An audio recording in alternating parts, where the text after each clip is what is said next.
Welcome friends. বর্তমানে অনলাইনের যুগ। ছোট বড় সব পেমেন্টই এখন মাউসের এক ক্লিকেই সম্ভব। তবে অনেকেই নগদে লেনদেন করতে পছন্দ করেন।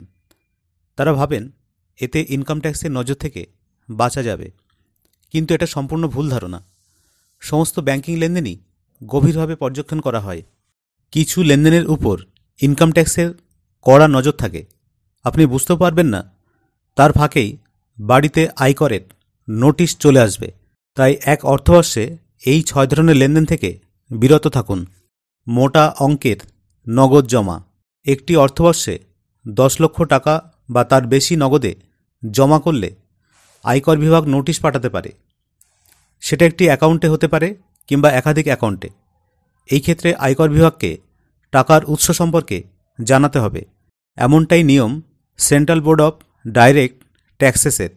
মোটা অঙ্কের ফিক্সড ডিপোজিট। একসঙ্গে মোটা অঙ্কের ফিক্সড ডিপোজিট করলেও আয়কর বিভাগ থেকে নোটিশ পাওয়ার সম্ভাবনা রয়েছে। ফিক্সড ডিপোজিটে জমা টাকার উৎস জানতে চাইতে পারে আয়কর দপ্তর।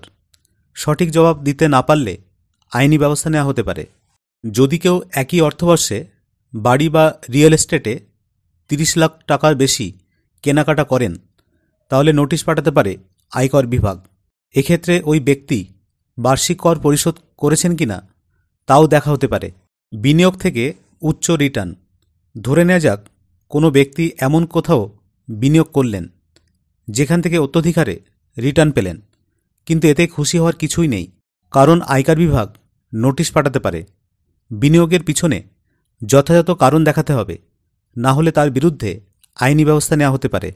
এছাড়াও বিলাসবহুল পণ্য বা দামি পরিষেবার জন্য যদি কেউ মোটা টাকা খরচ করেন, তাহলেও আয়কর বিভাগ নোটিশ পাঠাতে পারে। খরচ যদি ঘোষিত আয়ের থেকে বেশি বা সামঞ্জস্যপূর্ণ না হয়, তাহলে কারণ ব্যাখ্যা করতে হবে। ব্যাংক অ্যাকাউন্টে অস্বাভাবিক লেনদেন, যেমন বারবার টাকা তোলা বা জমা করা যা আয়ের সঙ্গে মেলে না, এমনটা হলে সাবধান। লেনদেনের ধরন সন্দেহজনক মনে হলে আয়কর বিভাগ গ্রাহকের অ্যাকাউন্ট তদন্ত করে দেখতে পারে। সুতরাং ভুলেও এই 6 ধরনের লেনদেন করবেন না, না হলে আপনার বাড়িতে ইনকাম ট্যাক্স ডিপার্টমেন্টের চিঠি চলে আসতে পারে। ভিডিওটি ইনফরমেটিভ মনে হলে অবশ্যই লাইক ও শেয়ার করবেন। আর যারা চ্যানেলে নতুন তারা অবশ্যই চ্যানেলটিকে সাবস্ক্রাইব করে অল নোটিফিকেশান বাটনটি অন করে রাখবেন, যাতে সবার আগে পরবর্তী ভিডিওর নোটিফিকেশানটি আপনার কাছেই পৌঁছয়। আর হ্যাঁ, কমেন্ট করতে ভুলবেন না। ধন্যবাদ।